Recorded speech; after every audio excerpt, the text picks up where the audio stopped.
داهاتەکانی هەرێم لە تاریکیدا و نەبوونی یاسای بودجە.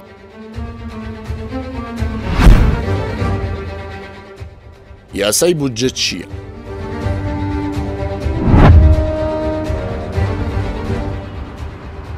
یاسای بودجە بریتیە لە خەمڵاندنی داهات و خەرجیەکانی حکوومەت لە ساڵێکدا. هەروەها پێناسەیەکی دیکە دەڵێت یاسای بودجە بریتیە لە پلانی داهاتووی حکوومەت بۆ داهات و خەرجیەکان.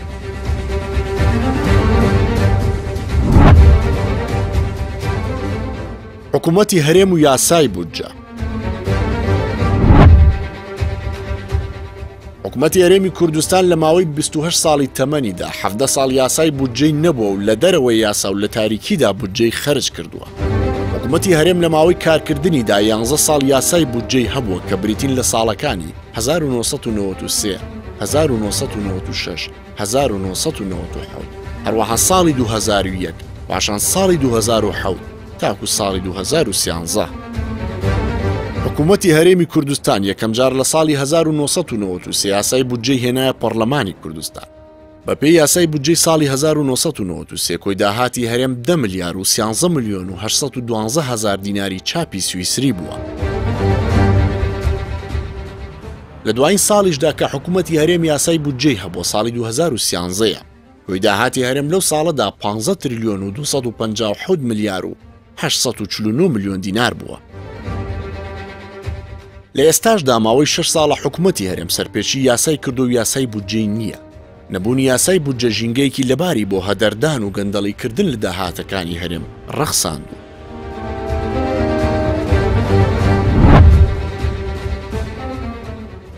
کابینەی نوێم و یاسای بودجە.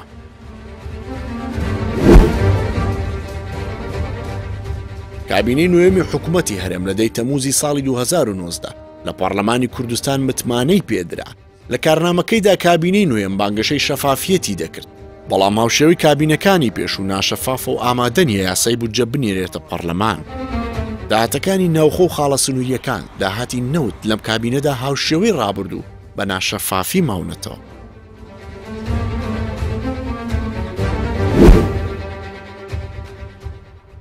یاسای بودجە و پەیڕەوی ناوخۆی پەرلەمانی کوردستان.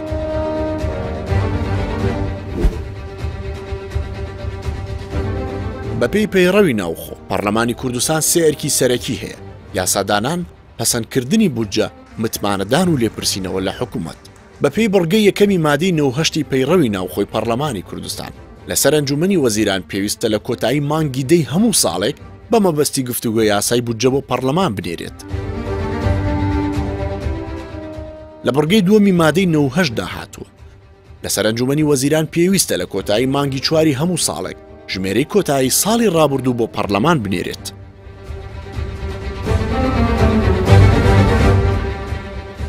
لە بڕگەی سێمی هەمان مادەدا هاتووە ئەگەر پرۆژە یاسای بودجە و ژمێرەی کۆتایی لەو ڕێکەوتەی لە بڕگەی یەکەم و دووەمدا دیاری کراوە نەگەیشتە پەرلەمان داوای ڕوونکردنەوە لە وەزیری دارایی دەکات ئەگەر هۆکاری گونجاو هەبوو ماوەیەکی پێدەدات کە لە 15 ڕۆژ تێنەپەڕێت. لە کاتێکدا بەڕوونی لە پەیڕەوی ناوخۆی پەرلەماندا باسی ناردنی پرۆژە یاسای بودجە کراوە، بەڵام 6 ساڵە یاسای بودجە نییە، بۆیە پەرلەمان ناتوانێت هیچ ڕێکارێک دژی حکوومەت بگرێتە بەر. واتە پەرلەمانی کوردستان ئاگاداری داهات و خەرجیەکانی حکوومەت نییە و هیچ فشارێکیش لەسەر حکوومەت دروست ناکات.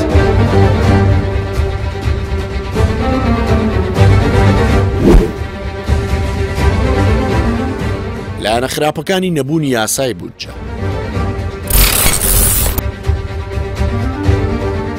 نەبوونی یاسای بودجە کاریگەری خراپی کردوتە سەر زیادبوونی ڕێژەی بێکاری. ئەو ساڵانەی حکوومەتی هەرێم یاسای بودجەی هەبووە دەرگای دامەزراندن بۆ دەرچوانی زانکۆ و پەیمانگاکان دەکرایەوە. ماوەی 6 ساڵە پرۆژەی دامەزراندن بە شێوەیەکی ئاشکرا وەستاوە. بۆ هۆیەوە نزیکەی 200,000 دەرچووی زانکۆ و پەیمانگاکان لە دامەزراندن بێبەش کراون و لەشکرێک بێکار لە هەرێم پیدا.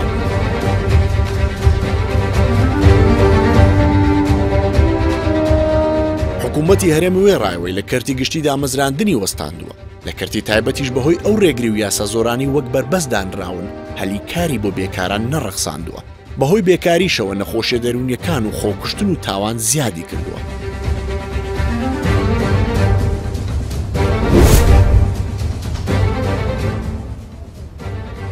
واساوەکانی حکوومەت و یاسای بودجە.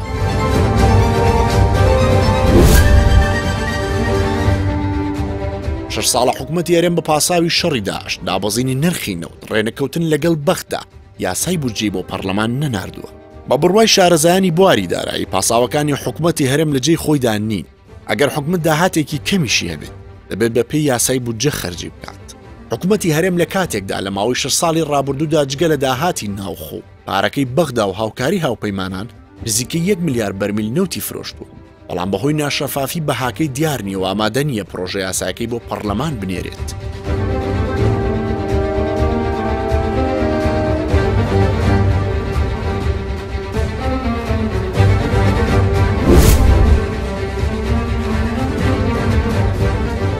ئەو حکوومەتانەی یاسای بودجە نیە چۆن ناو دەبرێت.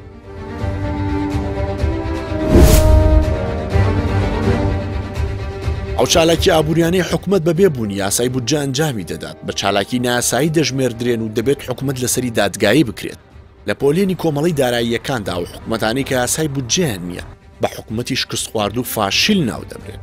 حکوومەتی هەرێمێکێکە لەو حکوومەتانی 6 ساڵە یاسای بودجەی نییە بۆ پۆلێنە بێت حکوومەتێکی شکست خواردووە.